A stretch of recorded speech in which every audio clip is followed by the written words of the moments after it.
নমস্কাৰ বন্ধু বান্ধৱীসকল, মই নৱনীতা মোৰ এটি নতুন ভিডিঅ'লৈ আপোনালোক সকলোকে স্বাগতম জনাইছোঁ। আজি মই বনাম আলু আৰু দহিৰ চব্জি। কেনেকৈনো বনাওঁ চাই থাকক ভিডিঅ'টো শেষলৈ। বলক পাকঘৰলৈ তেতিয়াহ'লে। কলিজা খুৱাই থলোঁ, কলিজা টোপনি গ'ল। এতিয়া কেনেকৈনো বনাওঁ চাওক। আজি প্ৰথম বনাম দহি আৰু আলুৰ চব্জি। কেনেকুৱা হয় নাজানো, চাই থাকক ভিডিঅ'টো শেষলৈ।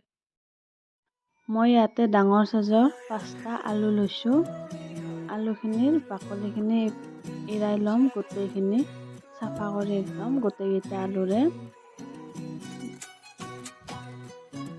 এইখিনিৰ বাকলিখিনি এৰোৱাৰ পিছত মই ধুনীয়া কৰি ধুই লৈছোঁ ভালদৰে।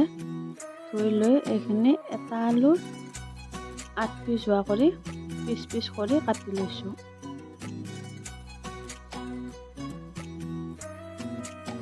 এইখিনি 8 পিচ হোৱা কৰি গোটেইখিনি আলু কাটি লৈছোঁ। লৈ এইফালে মই কুকাৰ এটা লৈছোঁ। কুকাৰত আলুখিনি দি দিছোঁ। দি ইয়াত নিমখ দি দিছোঁ 1 চামুচ। আৰু চাহ খোৱা কাপেৰে 2 কাপ পানী দি দিছোঁ মই। দি এইখিনি কুকাৰত হুইচেল অহাৰ কাৰণে দি দিছোঁ। এইফালে দৈ লৈছোঁ 1 বাতি আৰু ক'লা নিমখ অলপমান লৈ লৈছোঁ। হালধি আধা চামুচ দিছোঁ। কাশ্মীৰী লাল মিৰ্চ 1 চামুচ দি দিছোঁ। আৰু এইফালে ধনিয়াৰ গুড়া দি দিছোঁ 1.5 চামুচ দি দিছোঁ ধনিয়াৰ গুড়া। এইখিনি এতিয়া একদম গুটি নথকা কৰি মিক্স কৰি ল'ম ভালদৰে। অলপো গুটি নথকা কৰি ধুনীয়া কৰি এইখিনি মিক্স কৰি ল'ম।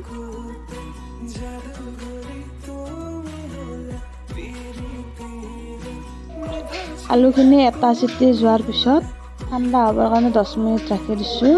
এইখিনি ঠাণ্ডা হৈছে আলুখিনি। আৰু ইফালে দৈখিনি ঘুটি লওঁ। আৰু ইয়াত পিঁয়াজ লৈছোঁ 3টা মিডিয়াম চাইজৰ, কেঁচা জ্বলা এটা। জ্বলাটো আপোনালোকে বেছি খালে বেছিকৈ ল'ব, কম খালে কম ল'ব। আৰু আদা সৰু কৰি কাটি লৈছোঁ।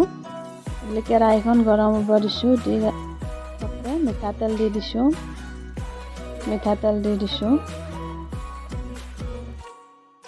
মিঠাতেলখিনি গৰম হোৱাত ইয়াতে জিৰা 1 চামুচ দি দিছোঁ।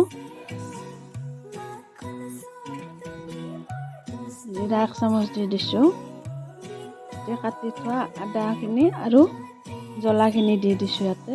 পিঁয়াজখিনি এইখিনি মই এতিয়া 2 মিনিটমান গেছটো মিডিয়াম কৰি ৰাখি ফ্ৰাই কৰি ল'ম। 2 মিনিটমান ফ্ৰাই হোৱাৰ পিছত ইয়াতে 2 মিনিটমান নিমখ দি দিছোঁ। 2 মিনিটমান ফ্ৰাই কৰি ৰাখি নিমখটো সোৱাদ অনুসাৰে দিব। আলুটো নিমখ দিয়া গৈছে অকণমান, আৰু দৈটো নিমখ দিয়া গৈছে যেতিয়া নিমখটো সোৱাদ অনুসাৰে দিব।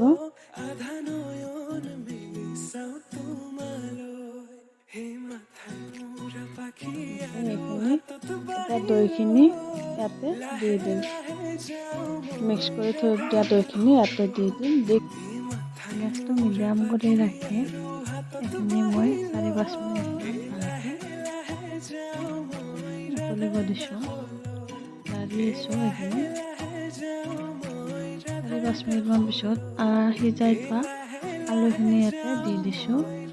দি ইয়াত 1 চামুচমান 1 চামুচৰ অলপ কম গৰম মছলা দি দিছোঁ।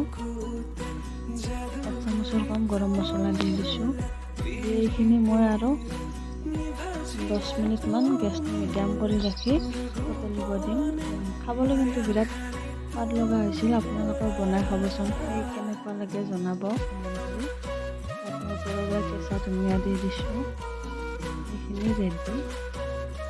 খাব পৰা ধুনীয়া হৈছে।